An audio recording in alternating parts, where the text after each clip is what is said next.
का union budget वास्तव में मध्यम वर्गीय एवं स्वरोजगारियों के लिए बहुत ही उत्साहवर्धक है।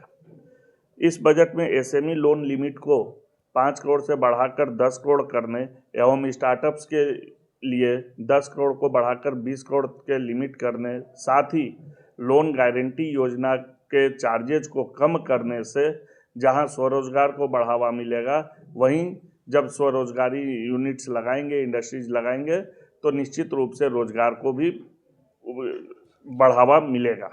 साथ ही बिहार में मखाना बोर्ड की स्थापना से मखाना उत्पादन जो आज अंतर्राष्ट्रीय खाद्य सामग्री बन गया है, उसको भी बढ़ावा मिलेगा। केवल उत्पादन को ही नहीं बढ़ावा मिलेगा, साथ साथ इसके मार्केटिंग में भी सुविधा मिलेगी, क्योंकि जब बोर्ड स्थापित होगा तो हम उत्पादक उसको विदेशों में भी बेचने का लिए सक्षम हो जाएंगे और हमें उसकी ट्रेनिंग और उसके लिए फंडिंग भी उपलब्ध होने लगेगी।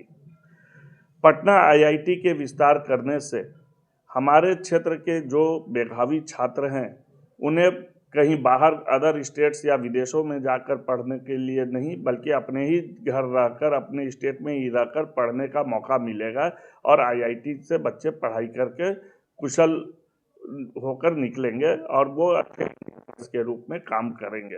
साथ ही साथ ऑल इंडिया लेवल पे जो 10,000 सीट मेडिकल के लिए बढ़ाने का प्रस्ताव आया है, वो हो जाने पर हमारे युवा जो मेधावी युवा हैं पूरे भारतवर्ष से, उन्हें अब विदेश जाना नहीं पड़ेगा पर हायर एजुकेशन मेडिकल के लिए विशेषकर, क्योंकि जब हमारे यहाँ मेडिकल की सीट्स फुल हो जाती हैं तो मेधावी छात्रों को विदेशों में जाना पड़ता है। वो 10,000 छात्र जरूर हमारे यहाँ रुकने लगेंगे।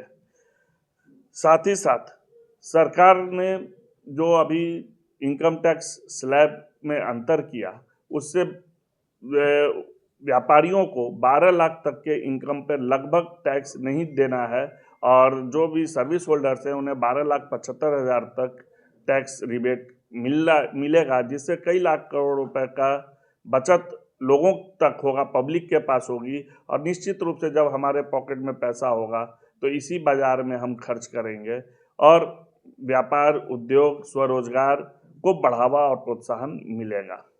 तो आपके हिसाब से ये बजट पूरा मतलब कि एक आवाम के हिसाब से सही तरीके से है? निश्चित रूप से हमारी नज़र में इस बार का बजट मध्यम वर्गीय व निम्न वर्गीय लोगों के लिए बहुत ही अच्छा है, क्योंकि इसमें कृषि को भी प्रोत्साहन दिया गया है। क्रेडिट कार्ड योजना जो है, कृषि क्रेडिट कार्ड योजना, उसका लिमिट बढ़ाया गया है। यूरिया उत्पादन पर जोर देने की बात कही गई है। वह विभिन्न प्रकार से कृषकों को भी प्रोत्साहित करने की बात कही गई है। इसलिए जब नीचे स्तर से जागरूकता बढ़ेगी और व्यापार व्यवसाय बढ़ेगा तो पूरा देश बढ़ेगा।